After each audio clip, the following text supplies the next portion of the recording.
Hi guys, welcome to TFA Files TV. We are back again with the latest gossip nyaya dziri kupisa dziri kutenderera pasocial media. Taiti naKiki Mpata family vazobvuma kuti vakaromba, vari kudedzera kuti ivo pavakaenda kuZimbabwe vakaenda kuna Gogo Chihoro, ndo vakaita sei ndo vakanovanamatira vakave vapa mishonga kuitira kuti zvinhu zvavo zviita sei zvifambe zvakanaka.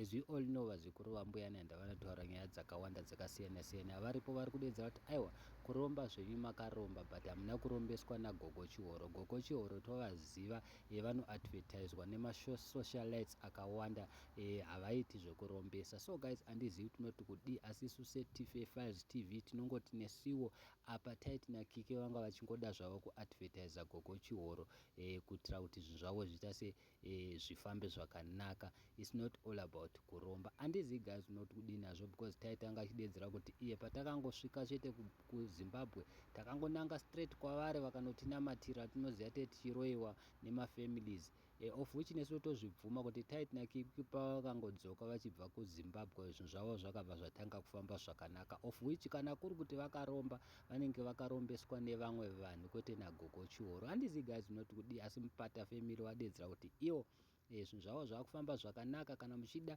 vanga vachitoadvertisa, isusu semaonero edu it was advertising chete, nothing else. Vamwe vanhu vari kudedzera kuti Taiti naKiki vapera problem, saka vane vachitotsvaga zvinhu zvingavaite kuti vagone kutrenda, especially kana vachitaura nezvenyaya idzi, because they know isusu tinongokuudzai zvisina kupokana kuti isusu nyaya iripo ndekuti Taiti akangwarisa. This guy knows money very well. Akangwara mukomana uyu, anoziva kuti obata papi osiya papi, ende semuZimbabwe tongomuisa number 1 socialite Taiti naKiki, especially Taiti akangwara ende anogona zvinhu zvake zvaanoita zvaanobata, anogonesa too much. Pamwe maybe kuromba anoziva ndiani. Thank you so much.